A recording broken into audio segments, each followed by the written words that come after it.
Okay, on this particular one, if I want to look at end behavior, I need to know the leading term. So for the leading term, I simply take the highest power of the numerator and the highest power of the denominator and simplify them. So in this one, it's x to the third over negative x to the third, which is equal to what? 1. Negative 1, right? So that basically should tell you the horizontal asymptote. So I have a horizontal asymptote at negative 1. See that right there? Okay? And so these are the ones, when you have a horizontal asymptote, because my powers cancel out, these are more difficult to tell what's happening on the end. But it's okay because you usually end up knowing the x-intercepts instead. So this particular one, you just have a negative 1. You don't have any x's left. You can't really say what's happening near this horizontal asymptote. I mean, you can look and say, well, clearly it's on top going out this way and on the bottom going out this way, but there's no way to really figure that out from the negative 1. This one, however, you can. When you look at the leading term on this one, you have 1 over 3x, right? Okay, so that means you have an odd power and it's positive. You have an odd power. Odd powers mean lines. It's positive, so it means uphill line. So if you take this, I actually am showing you the key here, the actual graphs of these things. But uphill lines typically look like this, right? So if you take these two uphill line markers, this one, and you bring them in close to the asymptote. Take this one, bring it in close to the asymptote. That tells you how the graph is leaving. And then I take this marker and I bring it down here close to the asymptote, and that tells you how this one's leaving. So the uphill line becomes here and here. It's like an almost flat line. Does that make sense? You take these two and you pull them in. So that's whenever you have an odd power on the bottom. Now, if you had an odd power on the top, that would mean an oblique asymptote anyway, and it would leave and enter like a normal line would. All right, so let's go up a little bit, try another one. Okay, let's look at this one. Once again, the answer, the graph is given to you here. So this particular problem, what would my leading term look like?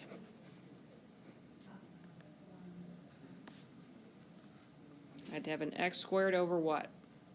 2x. X squared over 2x. What's that reduced to?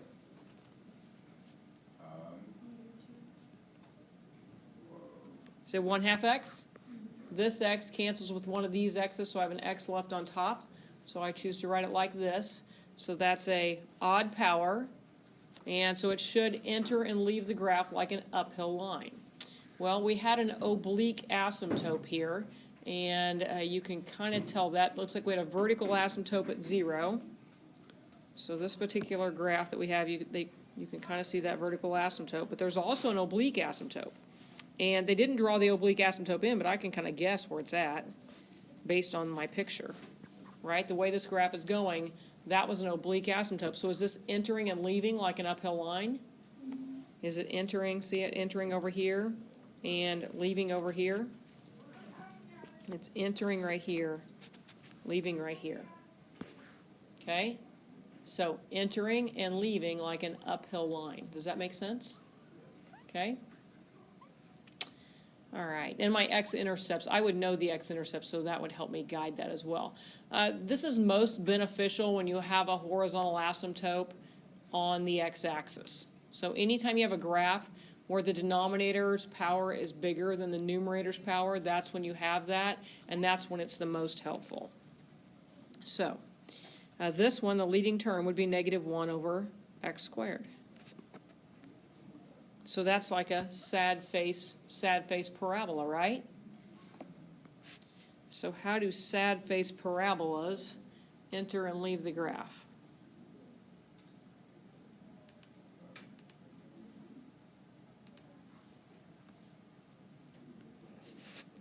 Negative 1 over x squared. Sad face parabolas typically enter and leave like this. Do you agree? Okay, so what can I do with those since this is on the bottom? I take these and I push them up to the asymptote. Because why do I have a horizontal asymptote of y equals 0 here? Because m is more than n. Anytime the denominator's power is higher than the numerator, that means you have a horizontal asymptote right here. And so whenever you have a horizontal asymptote on the x-axis, this will always happen. You'll end up with an x in the denominator. So if that x is even, you simply take that sad face parabola markers and you push them up here by your asymptote, and that will tell you which side of the asymptote you're going to leave on. I know I'm going to leave an enter underneath that horizontal asymptote. So we just take these two markers here and we push them up here when the x is in the denominator. Does that make sense? Okay, it doesn't really help you a whole lot when these cancel, right? Because then you don't have any x's left anywhere. So it doesn't really tell you a whole lot. But it's very helpful when you have a horizontal asymptote at 0. Okay? And you kind of need it because if you have a horizontal asymptote at 0, you don't have any x-intercepts to help guide you. Okay? On these other ones where you don't have a horizontal asymptote at 0, you'll have x-intercepts. And those x-intercepts will help guide the graph. Okay? Does that make sense? All right, let's graph one.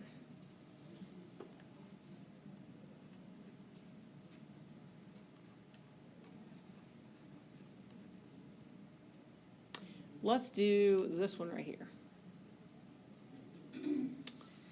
Okay, so write that one down. X squared, y equals x squared plus 7x plus 12 all over negative x squared plus 6x.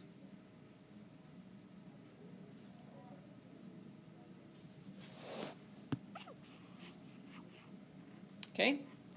All right, so let me get blank paper here. Did you guys all get it written down? Okay, so now you can tell me what it was. F of x was equal to what?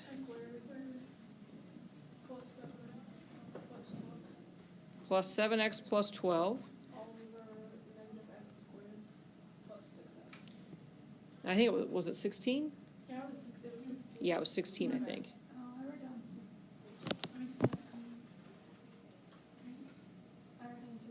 6. Okay, we got some of both, so let's go back and look. It is a negative x squared plus 16. Okay?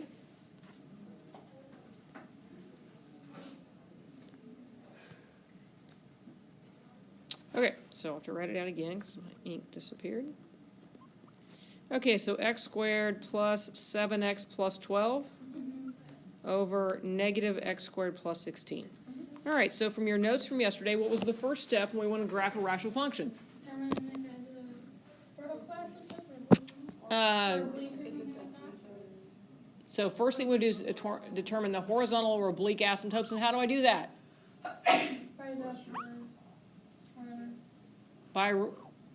By doing what? Comparing what? What do I need to compare? Oh, M and N. M and N. What are M and N? The powers of the numerator and denominator. And so in this case, they're both 2's, right? So in this case, M is equal to N. What does that mean? Horizontal asymptote where? Corbin, where's my horizontal asymptote at? If my powers are the same, how do I know what my horizontal asymptote is?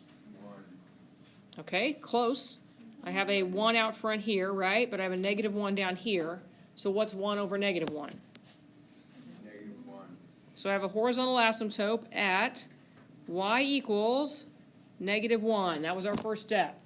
Okay, what's the next step? Get out your handout if you need to. What do I do after that? Determine the leading term, which is what we've just been talking about. What would my leading term be? I mean, what happens to my x squareds? My x squareds cancel, so can I really tell anything about the end behavior on this one? This doesn't really helpful, so it's not really helpful. Not helpful when the x's cancel. When it's just equal to 1, that doesn't really help me. Okay? All right, what was the next step? Determine the y-intercept. Okay, determine the y-intercept. How do I find a y-intercept? Okay, replace, let x be a 0. So if I let x be 0, what will happen? I will have 0 plus 12 over 0 plus 16, right? So 0 plus 0 plus 12 over 0 plus 16 means I get a y-intercept of 12/16, which reduces to? What does 12/16 reduce to? 3/4. All right, 3/4 is my y-intercept, so I have a y-intercept at 0, 3/4. Halfway, 3/4 of the way between 0 and 1. All right, so I know my horizontal asymptote, I know my y-intercept. What should I do next? Factor. I need a factor. Okay, so Cameron, how would I factor this thing? You could use a box to factor it. Since the coefficient's 1, I don't have to, but I definitely could use a box to factor this one. Anybody have any ideas on how to factor this denominator? Would you just do negative and positive? Negative and positive, Then a conjugate. Okay, but do I have subtraction here? I do not. I could reverse the order. Could you change your signs though? I could factor a negative out to change my signs. That might be a good idea. So let's rewrite this thing in factor form. What multiplies to give me 12 and adds to give me 7? 3 and 4. So I have x plus 3 and x plus 4. Is everybody okay with that? Kind of skip the box since it was a coefficient of 1. Okay, so now we said we could factor a negative out of the bottom. So anytime I factor a negative out, all that does is change the signs. So this negative x squared now becomes a positive x squared, and my 16 becomes a negative. And the benefit in doing that is that now I can do difference of squares with this, and the x will still come first. Okay?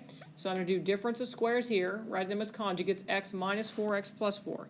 So now I have x plus 3 times x plus 4 all over negative x minus 4 times x plus 4. Okay, so now I've got these. So I have a hole at what? Okay, so I have a hole at negative 4. Hole at x equals negative 4. Okay, how can I find my vertical asymptotes?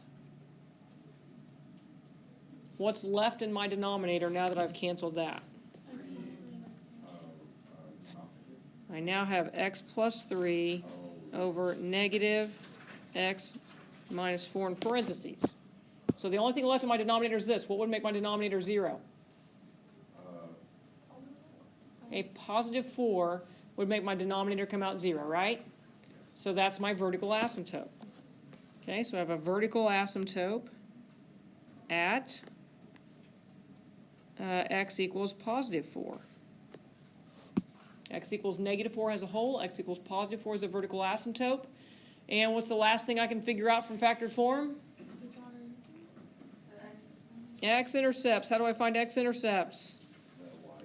Let y be 0. So if I let y be 0, I'm going to have something that looks like this. It'll say 0 equals x plus 3 over negative parentheses x minus 4. So that's where y is. I let y be a 0. Okay, well, what makes fractions turn out to be 0? The numerator be 0. All right, if the numerator is 0, that gives me 0. If the denominator is 0, that tells me that something's undefined, right? Yeah. I don't want it to be undefined, I want it to be 0. And the only way to make a fraction equal 0 is if the numerator is a 0. So I want to set my numerator equal to 0 in order to find my x-intercepts. Okay, so x plus 3, what makes it come out 0? If x is a negative 3. So I have an x-intercept at negative 3, 0. We're getting faster. Everybody okay with that? So now I know the x-intercept. I know the y-intercept. I know the horizontal asymptote, the vertical asymptote. So I probably have enough information to graph this. Okay? Everybody good with all that? All right, so let's go graph this thing.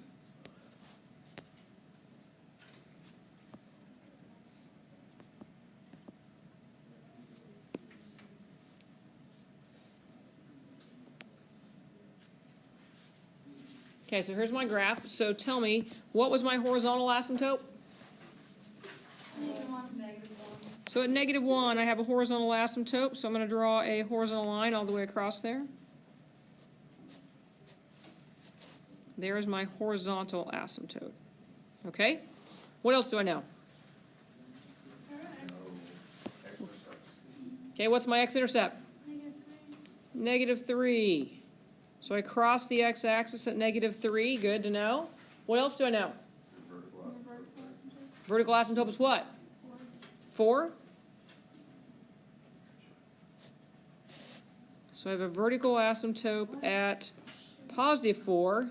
Didn't I have a hole at -4? Yeah. So I'm just going to write hole there at -4. Did I have a y-intercept? Yeah. Y-intercept is what? +3/4 or -3/4? So about right there. Okay, so here's my x-intercept, my y-intercept. Yesterday we talked about even and odd asymptotes. Is my vertical asymptote even or odd? And we're simply basing that off of the power. So when you go back and look at this, this had a odd numbered power right here, right? So that had an odd numbered power, so that means my vertical asymptote is odd. So when a vertical asymptote is odd, that means I can't just bounce over it and come down the other side, right? So I would guess based on these 2 points here, I have to approach this asymptote, so I'm probably going to come down like this, approach this asymptote, come up like this, and approach this one. But remember, I cannot just bounce over it because it's not an even asymptote, it's an odd.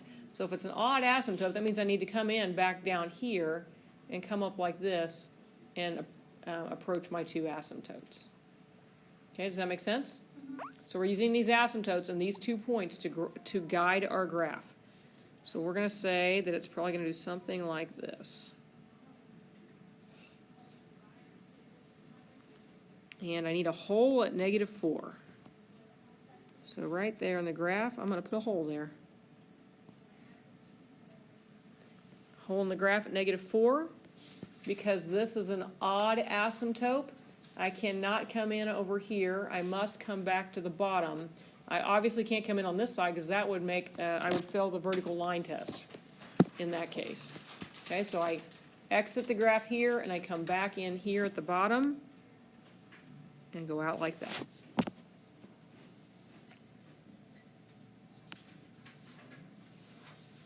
Everybody okay with that? Okay, it looks a little bit like a reciprocal function, doesn't it? And that's pretty common. All right. All right, so we've graphed 3 of those now. We did one with a 0 yesterday, an oblique yesterday, and today we did one with a horizontal asymptote that wasn't on the x-axis, right? Okay. Do you want to do one more? Are you ready to start trying some on your own? Ready. Catherine said she's ready to start. Allie's shaking her head, no way.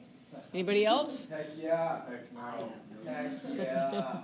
I have very strong preference. Determine horizontal or oblique asymptote. Okay, how do you do that? Your M and N. Okay, what's that? Your M and N. Okay, so tell me about M and N. They are the same. Okay, so N is equal to M. What's that mean? It's a -1. Means you have a horizontal asymptote at what? And you can look at your sheet there. Okay, when M is equal to M, it tells me I have a horizontal asymptote at what? It's on the front page. Yep, look at your, well, I guess you could look at that chart too. That would be fine. That would have been fine. You have them highlighted there. Yeah. In orange. Okay, and what's A and C?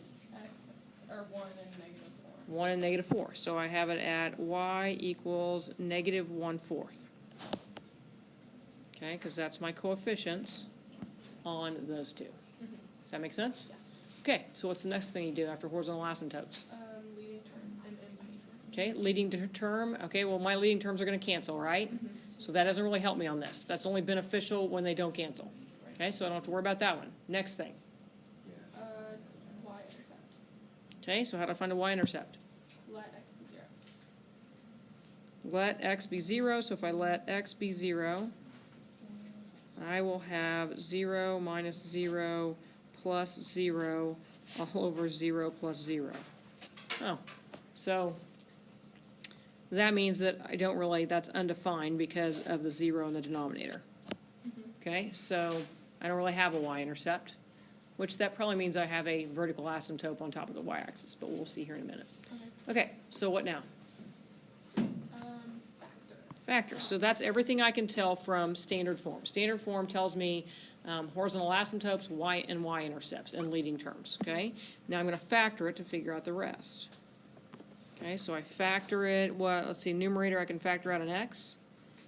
So I'd have an x squared minus 5x plus 4 left. And in my denominator, I can factor out a 4, I'm going to go with a negative 4x, so that I don't have a negative on my first term. So that would leave me with what, an x squared? And a, what, 4? Yeah.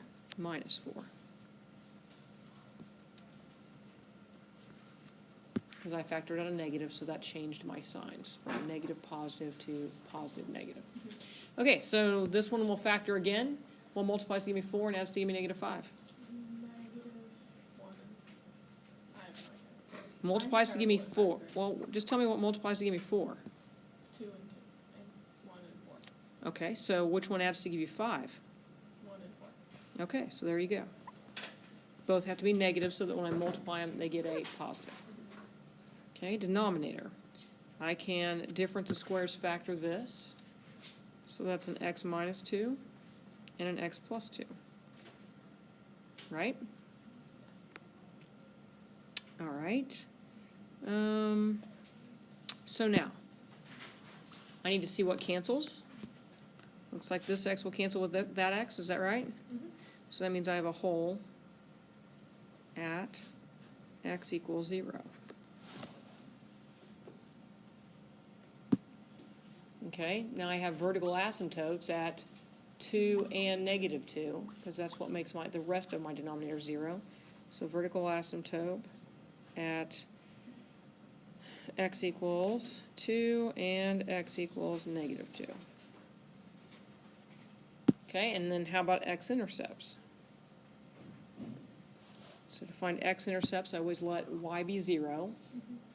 And if I let y be 0, that means my fraction has to be 0. And the only way a fraction ever comes out to be 0 is if the numerator is 0. So what would make my numerator come out to be 0? 1 and negative, or positive 4. Okay, so I have x-intercepts at 1, 0, and 4, 0. When you're factoring the bottom, do you factor Okay. negative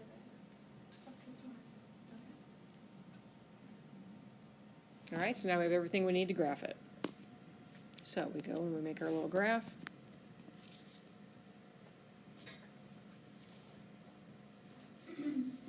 And let's see, I said that I had a vertical asymptote at 2 and negative 2.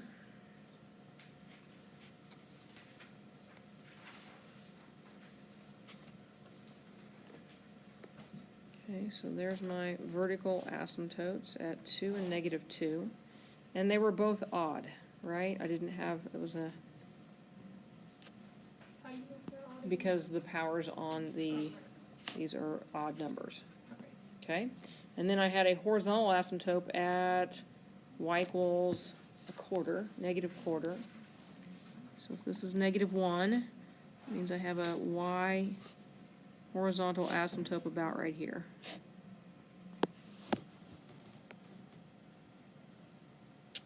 And then let's see, I have x-intercepts at 1 and 4 and no y-intercept at all. Ooh, I should have a y-intercept, I believe. What do we say for 1 and 4 for x-intercepts? So I have an x-intercept here and here. And let's go back and see why I did not have a y-intercept. Because it was undefined. It was 0. Right. Just that's not really matching up with what my graph has here. Typically when that happens, I have I had a hole, that's why. Remember how I had a hole at 0? That's why. I have a hole here. Okay? Okay, now, I know that I have to go through this point and approach these two asymptotes. So that pretty much tells me that in this section it's going to look like this. Right? All right. this is an odd asymptote. So because it's an odd asymptote, that means I'm going to come over on this side, right? But I have an intercept here, so that seems odd as well. Not going to cross here.